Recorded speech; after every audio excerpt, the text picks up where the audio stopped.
when it can't nobody hold it.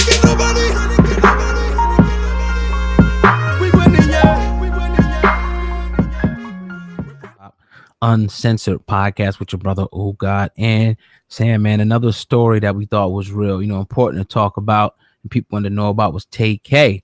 The rapper Tay-K was on trial for capital murder, and they announced that his trial will be going down this week. And they said it'll probably last about a week, but it looks like it ended earlier than we all thought. And the verdict is that he has been found guilty, that Tay-K has been found guilty of capital murder. And they said the two main things that make the jury convict is, one, they showed his couple hour interrogation video where he pretty much admitted to his role in the robbery and the subsequent death of a young individual, and also the testimony of a survivor who took the stand and told them pretty much everything that happened that night, where somebody got shot in the stomach and pretty much bled out and lost their life. So Tay-K, I know you know a lot more about him.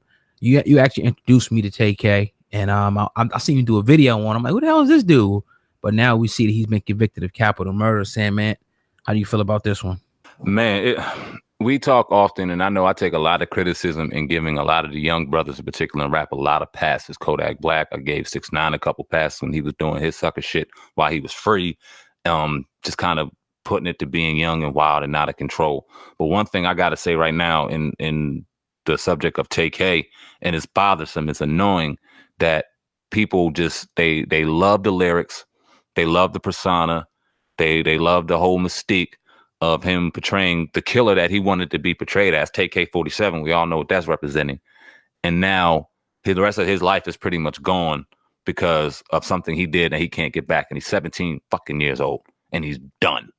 And all the people that loved him, all the people that rolled for him, all the people, the young people that look at him as an example, learn from this one and learn that shit and that persona ain't cool. I know, I understand people may live in a certain life and live a certain lifestyle, and it may just be indicative to the life that you live in, the atmosphere that you're in, but you see the path that it goes down.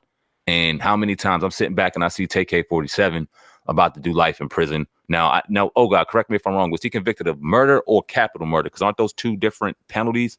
I think capital murder. He's facing anywhere from 5 to 99 years. So he's fucked regardless. Don't matter. He's not getting the lower end of that. He's about to do some time. Think about the rappers right now. The young rappers sitting behind bars. Oh God.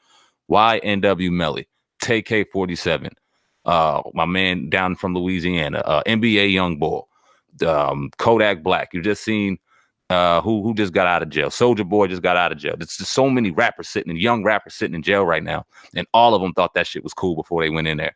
We seen Tay-K's interrogation where he was damn near in tears. We ain't posted, but other people posted it. He's not ready for what he's about to go through for the rest of his life, and it's a shame that his family has to see it. It's a shame that he thought it was cool before he did it, because now he's learning real hard that it ain't. Yeah, this is the other side that the rappers and stuff they don't. You know what I mean? Because he had a video he pretty much was famous for. He was toting guns and, in one breath, yeah, people come from that lifestyle. But it's like, let's just talk about this part where you're sitting up in that jail cell for 23 hours a day and you ain't seeing nobody. And you ain't getting no visits. And you ain't eating like you want to eat. And it's just you in a cold cell and the wall. And there's nothing to do. And you just got to think all that time. You don't have freedom. You can't go to the fridge when you want. You can't go touch your girl and kiss her when you want. You got to sit up in that box all damn day. Talk about it. Around a bunch of other fucking lunatics. They don't glamorize. They don't talk about that side. And when you decide to go do a crime like this, whether it be robbery, and a lot of times robbery, that's how people get killed. A lot of times shit get crazy. Motherfuckers start struggling. You got to shoot, or he might, whatever, anything can happen. And now you sitting in there and it ain't funny no more.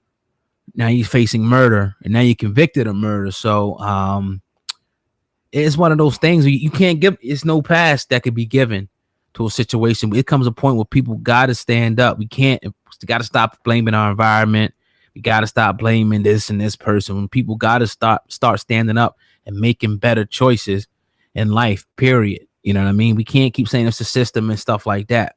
My thing is, when people give you that argument, when they know all of this stuff, then you should have an advantage now, because you know that, all right, this shit's against me. This is what they trying to do. So this is what I got to do to make sure I don't fall victim to that. So, you know, once again, to the condolences to the family of the person who got killed in the situation, because it was a silly that this had to happen. And you know, hopefully, I can't even say hopefully, he's not going to be rehabilitated in there. He's going to be probably, you know, it is what it is. But we all know what's going to happen in there. Yeah, he's going to become a product of the system. That is, he's going to turn into that. And I want to say this, because to the people that are saying free Tay-K right now, free Tay-K, he was found guilty. Like you said, he pretty much admitted it in his interrogation that he did it. And although there's a lot of brothers and sisters in jail for things that they did not commit, there's also brothers and sisters in jail for things that they did. And you said this numerous times, even when we talk about the young boys, even when I give them a pass. Hey, man, sometimes you got to stand up as a man and you got to learn from your mistakes. And I'd rather hear learn Tay-K other than free Tay-K right now. As much as it saddens me that multiple families had to lose sons, multiple families had to lose lives over a young dumbass situation. I don't know exactly what happened that night, but it cost people their lives. Learn from it. It's crazy. This ain't no situation where we free. If he's not innocent, free nothing. He needs to learn. Right. Because it's like when people say that, I get it. That's their man. They like his music, but it's like, what about the victim? So what if somebody killed your family member? Would you say free this person? So you got to kind of look at it like that, because somebody was murdered, somebody was killed in this instance, so you can't get that back. So when you can't get that back, it's ignorant to say free somebody, because it's just like, and people always do that. And you know, we don't know, you know, a lot of the times when we don't know what happened, but if somebody just admitted that they did something, it's just like, man, that's a little ignorant to say that, my opinion. Very young, very ignorant, and this is just the day and age we live in. People can grab their phones and say whatever the fuck they want. We're talking about brothers in jail. We talked about Tay-K sitting there about to do damn near life in prison. Kodak Black in real situations, NBA Youngboy in real situations, YNW Melly in real situations. It makes me think about, and to segue a little bit into our next topic, Larry Hoover and Jay Prince. Now, I just showed you a video that I seen fresh off of the podcast yesterday. I'm going through Instagram, and I'm like, damn, how we missed this yesterday? That's crazy. That would have been dope. And I did a video on it this morning, but I figured, it'd be better if me and you got to talk about it. On Jay Prince having a conversation with Larry Hoover. Now, for people who don't know Larry Hoover, he is in jail right now doing 6 life sentences. Brother out of Mississippi, but then made way of Chicago. Notoriously starting the Gang Disciples out in Chicago, sitting here serving life sentences for murder that he was convicted of back in 1973, if I'm not mistaken. But you see a situation in Larry Hoover where back even last year, Kanye West was vouching to get him out, grant him clemency, get him out of the situation, because 6 life sentences seemed very, very harsh and very extreme for a person that just is currently serving 46 years behind bars. So Jay Prince spoke to him. It was a very powerful conversation, even though it was very brief. And then the caption he dropped was even more powerful. So I can't wait to talk about it. Oh, God, if you got that queued up for the people, or I could queue it up, we can get them to listen and we can get in on it. Yeah, hold on.